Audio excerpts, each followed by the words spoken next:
you will see that there is an example which has been done for you. On this occasion only, the conversation relating to this will be played first. Hello and welcome to Under Pressure Enterprises Customer Service Department. This is Kelly. How may I help you? Yes, I'm calling about one of your rice cookers I just purchased.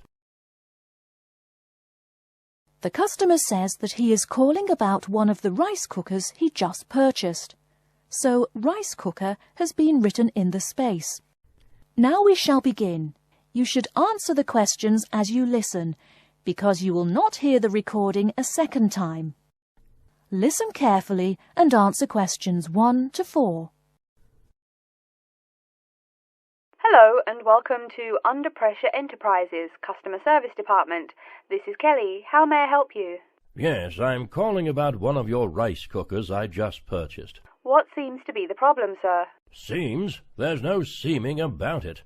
The blasted thing shoots hot steam all over the place, that's what. It nearly scalded my hand when I went to open it. Why, it could have killed the cat or something. It could have exploded and killed my wife and me. Sir, please calm down.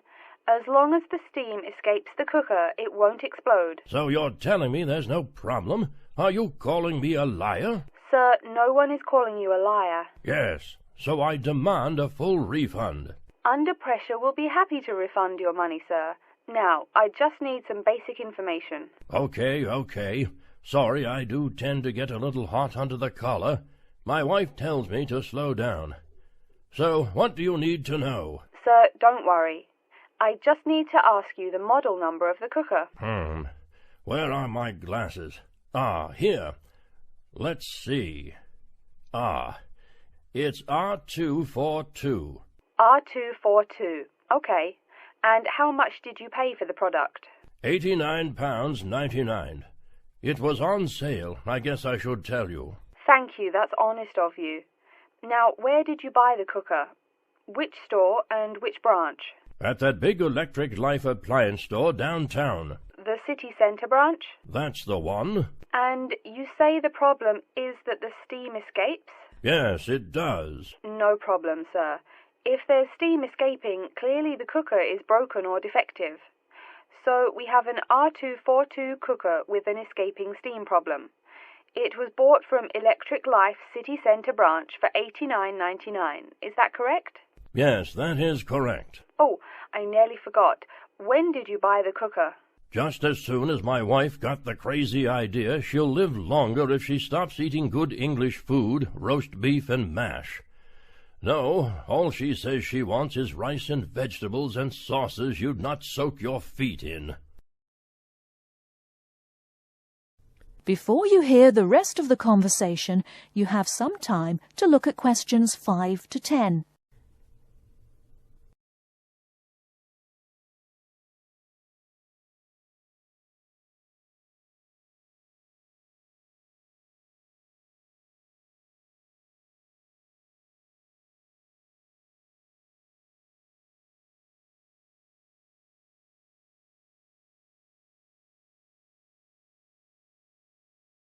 Now listen and answer questions 5 to 10. Sir, when did you buy it? Oh, there I go again. Let's see. We bought it just 6 months ago. We hardly use it either. But 6 months? Is that too long? I mean, for the warranty? Very well. That's well within the warranty period. Now, what's your name and address? Name and address? What for? Sir, it is company policy. If you want your money, you must inform me. Money, you say? Oh, my name is Herbert Hewitt, and my address is 84 Park Road. Is that here in Coventry? Yes, the postal code is B0241DJ. But I don't think sending things in the mail is very secure or very efficient. I mean... Don't worry, Mr. Hewitt, don't worry. We can credit the money to your credit card. You do have one, don't you? Yes, that's how we paid for the cooker. Oh, yes. We still have the number on the computer. I only need to ask your card's expiry date. I'm afraid I never give that sort of information out. I mean, once you have that, anyone could go charging things and— Sir, I said your expiry date, not your card's password. Oh, yes. Foolish me. Of course, you didn't say password. Let's see. That will be April 2008. April 2008. Very well. Your card still has nearly 2 months left to go. We'll get that refund right to you, probably by 5 o'clock this evening. You had better. If I don't get my money— Wait. Yes, I know I'm losing my temper again. I really am sorry. I haven't had my medicine today. And, sir, just one more question for our records. How often do you go shopping at the city centre branch? Oh, well, it's hard to say. I suppose maybe once a month. But I can tell you this. If I don't get my refund, I'll never shop there again. Oh, I think it's time to start looking for another job. That is the end of part 1. You now have half a minute to check your answers.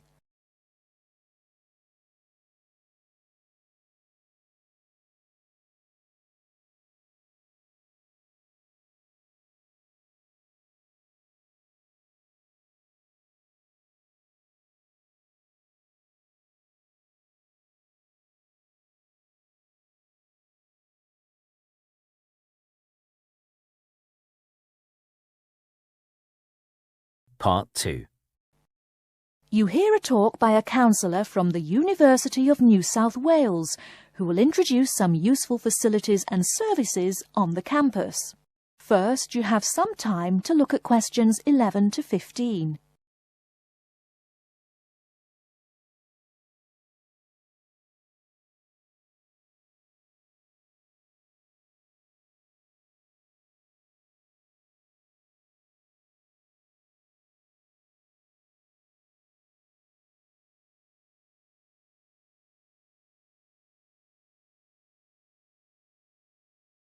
Now, listen carefully and answer questions 11 to 15.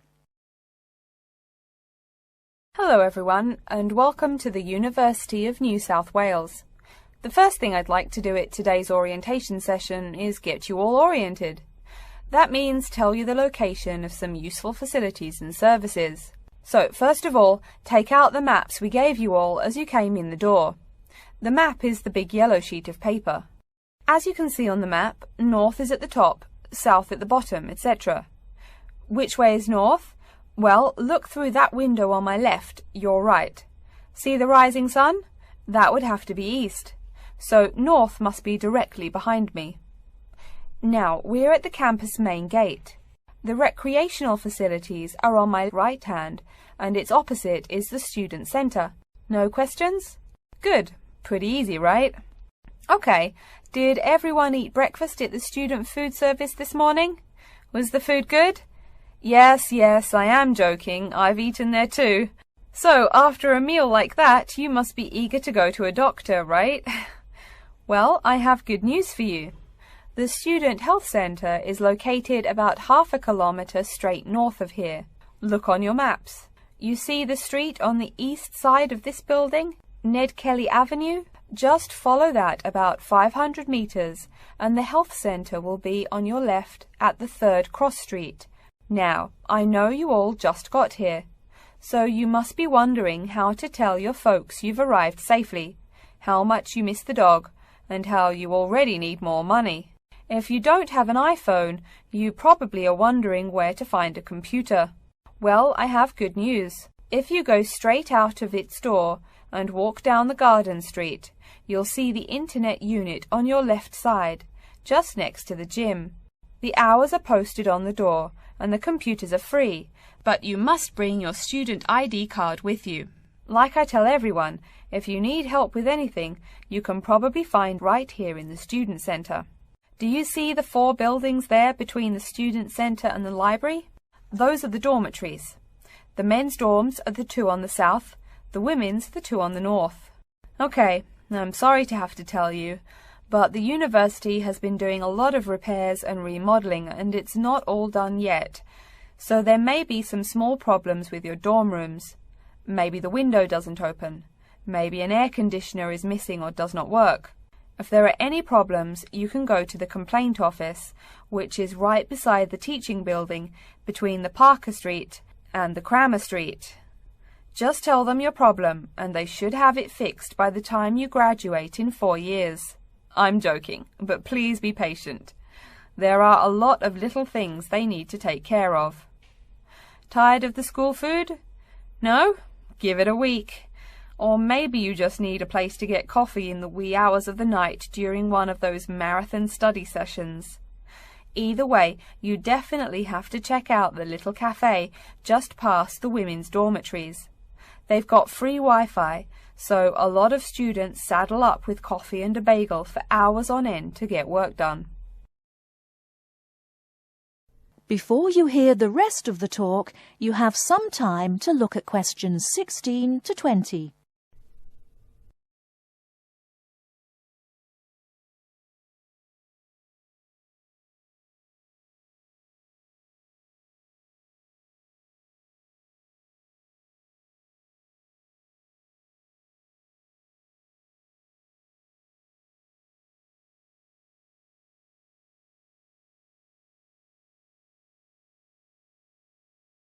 Now listen and answer questions 16 to 20.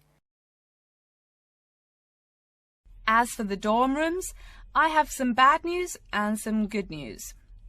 The bad news is the rooms are small and you'll probably be sharing space with at least 3 other students. The good news is that each room has its own bathroom. What's good about sharing a bathroom with 3 strangers? Good question. Okay, call it bad news and worse news. Hey, maybe try this for good news. Each dorm has a kitchen. If you want to make snacks or meals, you can do it there. You can buy food containers at any campus convenience store, so you can store your food in the kitchen. But a word of warning, you should definitely write your name on your food containers. Sad to say, there are food thieves among your fellow students. Speaking of thieves, a word about security. I mean, this is Australia, and we do get drunken bush rangers wandering onto campus. Each of you will be given a key for your dorm room. Don't lose it. You have to pay for any replacement and fill out a bunch of papers too. Red tape, huh? Your key does not work for the front door of your dorm, however. To the right of each door, there's a keypad with numbers. When you move in, they will tell you the code you use to enter the door. Please do not tell the code to people who do not live in the dorm. Let's see. Have I forgotten anything? Oh yes, most of you are not rich, correct? So when your clothes get dirty, you can't just throw them away and buy new ones. That means you have to learn to do laundry. Or, men, that means you have to hurry up and get married. If you decide to wash those clothes and not get married, there are laundries in each dorm. Where? Oh, I almost forgot to tell you. The laundry for each dorm is in the basement. Some real good news this time if you're a student, it is free. You do have to buy your own soap, however. The laundry closes, by the by, at 11:30. And now that I've mentioned 11:30, please remember, the dorm doors are locked at 11:30 p.m. Your code will not work.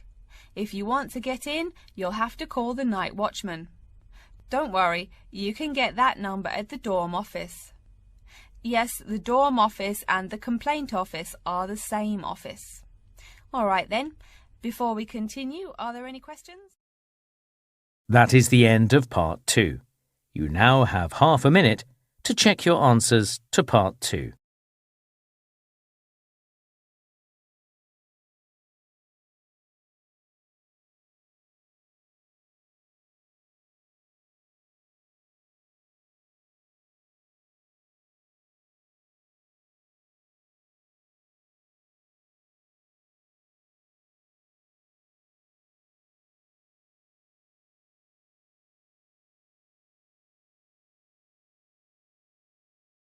Part 3.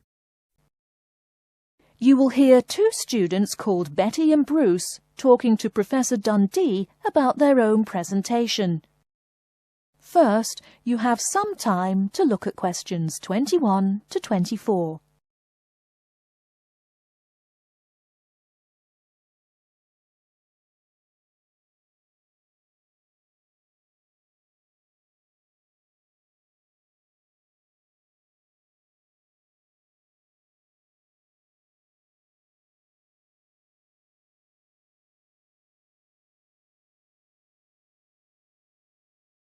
Now, listen carefully and answer questions 21 to 24.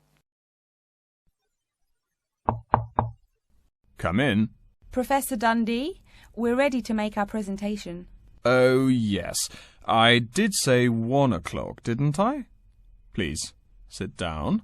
So, who goes first? Bruce? Or you, Betty? I guess I could. Bruce is always a little shy. Not after he's had a lager for lunch, eh, Bruce? Ha ha! No, Betty really should go first. OK, well, I'm reporting on the effects of different marketing strategies on the cheese and oil markets. Different strategies obviously affect the sales volume differently. I looked at the sales in 2 countries, New Zealand and Colombia. And what did you find? Pray tell. Well, in New Zealand, the sales of both oil and cheese have declined pretty steadily, and in fact the sales have decreased more quickly than the population. On the other hand, in Colombia, the volume of sales for both products has remained the same. Wait, so you said sales in New Zealand have been going down? Correct. Suppliers have introduced 2 new upscale brands of each product, which are a bit expensive but very tasty. The big ad agencies are trying out a new series of ads that shift the focus from health to great taste. They think that will get sales moving up in New Zealand, where the population is less affluent and generally less health conscious. Brilliant. Thank you. And Bruce? Yeah. My report is about chocolate sales in Italy and Germany. The 2 countries' marketers have found out that you have to market chocolate differently in each country. For example, in Italy, Kostig, the most expensive brand, pays shop owners to put the candy just about knee-high for an adult. I don't see. For little kids, that's about eye level.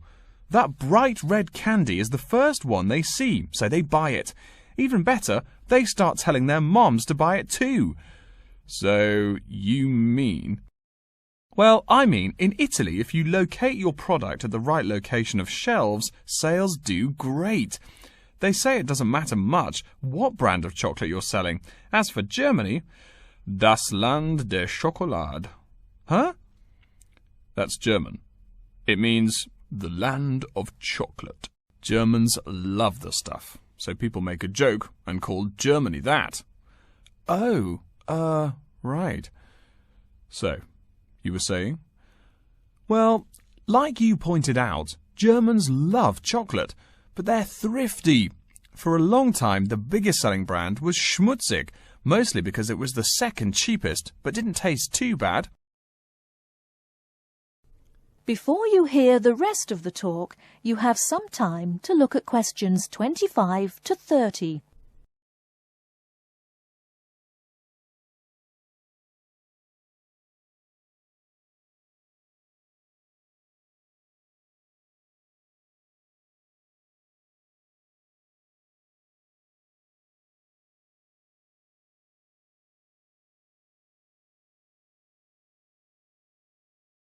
Now listen and answer questions 25 to 30. Again, brilliant. A pretty good job, both of you. Tell me, what do you plan to investigate next week? I'm especially interested in the effects of colour on sales of products, so I'll be looking at ads for cosmetics and cleaning products in the local market. You know, like the distinct orange colour of Mr. Muscle, lavatory cleaning products. And you, Bruce? I'm focusing on the effects of different containers on sales of cookies. So I'm going to look into packaging for cookies and how the materials they use will affect the image, and in turn, sales. You know, most containers are paper, but some expensive cookies come in metal boxes. The shiny metal boxes catch people's attention, and the image remains in the memory longer. Well, it sounds like you two are all set. But as always in this course, I urge you both to pay much more attention to the advertisement extensions. That's often the key. All right? Any questions for me before you go? No, I think I'm all set. Thanks. Me too. Thanks, Professor Dundee. See you later. That is the end of Part 3. You now have half a minute to check your answers to Part 3.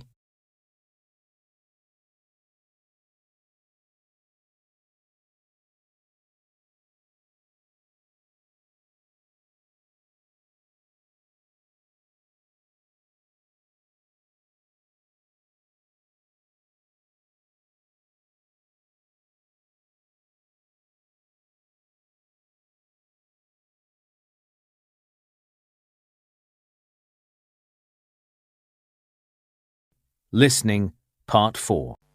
You will hear an introduction of the exhibition named 2 Centuries of the Bike. First, you have some time to look at questions 31 to 40.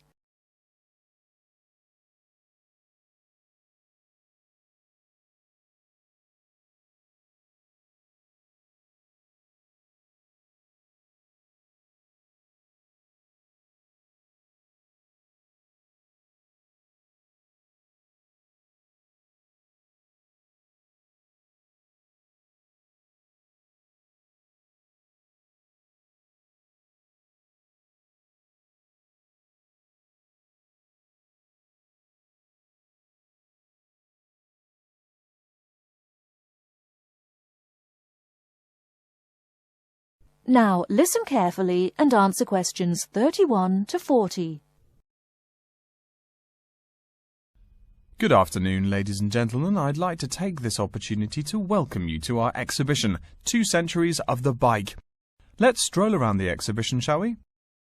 Although there were a few early efforts back in the 1700s, you didn't really see many bikes till, say, the 1830s in England. Bikes were a response to the rapid growth of cities early in the 19th century. Cities like London were getting too big to walk across. The early bike let people travel with less effort than walking. Plus, a bike was a lot cheaper than a horse. Think of it. No one invented a bike for, 5,000 years of human history. Why did people do it then? Probably because this was the start of the machine age. People wanted machines to do all the work. There were some drawbacks, however. For one thing, there were no pedals. You simply pushed yourself along using your feet, kind of like today's skateboard. That meant you went fairly slow, and uphill you actually worked harder, pushing that two-wheeler.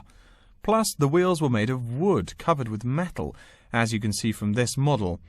So the downside was that the ride was quite uncomfortable on most roads. Only a few gadget lovers had or used them. By the 1860s, though, improvements were being made. As you can see from this specimen, metal frames had become the rule. They are more durable than wood, and they don't warp in the rain. The biggest improvement, however, was the development of the chain and sprocket system. They are connected. This meant you did not push the bike. You used pedals, just like today. You had to try harder to balance, so it took some practice to figure out how to use the pedals. But it made the ride so much easier. As a result, the good thing was that you could ride a lot more smoothly and with very little effort. By the 1880s, another big change was the use of rubber wheels. These became pretty common at that time. Though the first ones were solid rubber, the ride was a good deal more comfortable than the old iron and wood system. This is a big consideration, because the faster you go, the more you feel every bump. Air-filled tyres, pneumatic tyres, didn't really come into use till around the year 1900, as you can see from this exhibition over here. That made the ride even more comfortable. So by 1890 or so, people were going a lot faster and a lot more smoothly. There was one problem when you were going quickly and comfortably. Oh no, how do I stop? Yes, we all laugh now, but for a long time the only way to stop was to drag your feet. That didn't work very well, and it would be dangerous if you were going fast. In the crowded cities of those years, New York, Chicago, and so on, you would get killed if you couldn't stop for, say, a streetcar. Plus, look at this bike. The front wheel is nearly 1 metre and 2/3 tall. They made them that way so you could see over people and wagons, but you couldn't drag your feet. This model is called a velocipede, a speed pedal. Another characteristic of the bike in this period is that it has 2 equal-sized wheels, which signalled a big change in bikes. For with the velocipede, brakes appeared. If you wanted to stop, you just pushed the pedal backwards. Doing that stopped the back wheel of the bike. This technique worked a lot better than dragging your feet or jumping off the high seat there. This meant that bikes became a great deal safer. It would have been safer if people wore helmets, but the first bicycle helmet wasn't invented until years later, and even then it was little more than a leather ball cap. It really wasn't until the 1970s that the bike helmet was modified to provide some real protection. Before continuing on to look at developments since the 1890s, let's say a word more about safety. Everyone knows if you're going downhill, you can get going dangerously fast. To go more than 100 kilometers an hour isn't all that difficult. But even on level ground, it's easy to go too quickly. On a city street, today's bicycles can be ridden at a speed of over 40 miles an hour over a short distance. That's about 64 kilometers an hour. Remember, you're on a bike, not in a car. There's nothing to protect you. People are killed in single bicycle accidents every day, just from hitting the road. A good rule to remember is, if you're going faster than the cars, slow down. And please wear a helmet. Nearly 1/4 of the epilepsy cases come from head injuries in accidents on bikes and motorcycles. I don't mean to scare you, but safety is everyone's business. What? Now that's a good question. Why are today's bikes so much faster? Well, it's not just that today's athletes are faster. The answer is partly mechanical. If you look closely here at the back wheel, you'll see a number of gears. Changing gears is what makes those fast speeds possible. You can shift gears depending on the terrain and how hard you wish to pedal. So you can put it on a higher gear for downhill and a lower gear for uphill travel to make it easier to climb that slope. You'll notice this gear shifting mechanism is attached to the back wheel, and when the rider shifts on the handlebar gear shifter, the chain moves to the appropriate sprocket. And, speaking of changing gears, let's look over here at our Tour de France exhibit. That is the end of Part 4. You now have 1 minute to check your answers to Part 4.